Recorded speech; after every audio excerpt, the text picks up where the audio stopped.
जय हिंद दोस्तों आज हम बात करेंगे चाइना और जापान के बीच में ताइवान को लेकर एक न्यू कंट्रोवर्सी होने लगी है कि अगर चाइना ताइवान पर अटैक करता है तो जापान शांत नहीं बैठेगा और इसके रिस्पॉन्स में मिलिट्री रिस्पॉन्स देगा। तो इसी चीज़ को लेकर एक जियो पॉलिटिकल गर्माहट बनी हुई है। इसी चीज़ को हम डिस्कस करेंगे, इसमें क्या क्या सिस्टम्स हैं, क्या मैटर है, क्या किस तरीके की बयानबाजी हो रही है, क्यों सब सारी चीज़ें निकल के आ रही हैं और जापान को क्या है कि वो इस तरीके की बयानबाजी कर रहा है। क्या जापान के लिए इससे इशू है और क्यों ही जापान ताइवान के सपोर्ट में खड़ा है। इसी चीज को लेकर सारे टॉपिक को हम डिस्कस करने वाले हैं। आप देखते रहे दोस्तों ट्रूगलैंड। दोस्तों सबसे पहले मैं आपको थोड़ा सा बैकग्राउंड समझा दूं।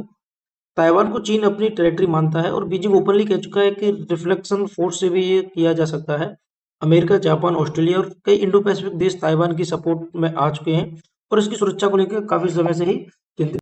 अभी हाल ही में 7 नवंबर 2025 को जापान के पीएम का एक नया बयान, काफी सख्त बयान सामने आया है। उन्होंने कहा है कि अगर ताइवान पर हमला हुआ तो जापान की नेशनल सिक्योरिटी पर सीधा खतरा है, क्योंकि ताइवान और जापान के बीच सिर्फ 110 किलोमीटर का अंतर है। यानी कि ताइवान का पतन जापान की सुरक्षा आर्किटेक्चर को कोलैप्स कर देगा।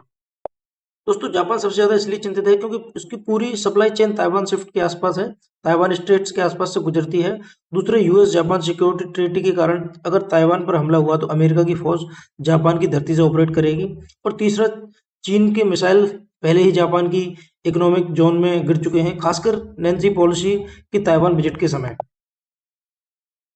दोस्तों जिस समय नैन्सी पॉलिसी ताइवान के विजिट के लिए आई थी तो उस समय चाइना ने इसका कड़ा विरोध किया था और उसी समय उसने इसके मिसाइल जापान के टेरिटरीज में देखे गए थे।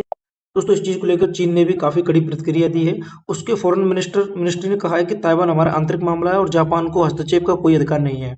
बीजिंग ने भी यह संकेत दिया है कि जापान की मिलिट्री बिल्डअप एशिया की इंस्टेबिलिटी बढ़ा रहा है। दोस्तों चाइना का कहना है कि इस तरीके से जापान का हस्तक्षेप एशिया के अंदर शांति को भंग कर रहा है और ये कतई बर्दाश्त के काबिल नहीं। दोस्तों इस मैटर को लेकर ताइवान ने जापान को धन्यवाद कहा है और उनकी सरकार से कहा है कि अथॉरिटियन चीन के खिलाफ लोकतंत्र देशों का एकजुट रहना जरूरी है। ताइवान ने जापान के साथ टेक्नोलॉजी डिफेंस टाइज बढ़ाने की बात कही है। साथ ही दोस्तों अमेरिका ने भी साफ कहा कि ताइवान की सिक्योरिटी महत्वपूर्ण है। यूएस नेवी की 7th फ्लीट जापान में तैनात है और अगर कन्फ्लिक्ट होता है तो सबसे पहले यही बेड़ा एक्शन में आएगा। यानी कि जापान का बयान इनडायरेक्टली अमेरिका की स्ट्रेटेजी को दिखाता है और अमेरिकी सपोर्ट को प्रदर्शित करता है। दोस्तों अब बात करते हैं इंडियन एस्पेक्ट की। तो इस पूरे कॉन्फ्लिक्ट को भारत काफी क्लोजली देख रहा है। चीन भारत की नॉर्दर्न बॉर्डर पर दबाव बनाता है और ताइवान इशू पर उसकी एग्रेशन ग्लोबल लेवल पर खतरा पैदा करती है। भारत ने साफ शब्दों में कहा है कि इंडो पैसिफिक स्टेटस क्यों बदलना स्वीकार नहीं है। दोस्तों अगर चीन ताइवान पर हमला करता है तो ये सिर्फ एक द्वीप पर हमला नहीं होगा, बल्कि पूरे एशिया की ग्लोबल सेमीकंडक्टर्स रुक जाएंगे।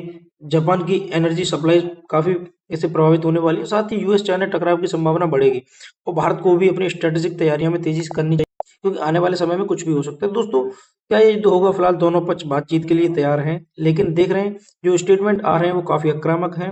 इंडो पैसिफिक अब दुनिया के सबसे हॉट जियो पॉलिटिकल जोन बन चुके हैं। दोस्तों आगे की डेवलपमेंट को आप ट्रुथ लेंस पर देखते रहोगे और लगातार आपको अपडेटेड वीडियो मिलते रहेंगे। दोस्तों आपको डिस्कशन कैसा लगा आप हमें कमेंट बॉक्स में जरूर बताएं।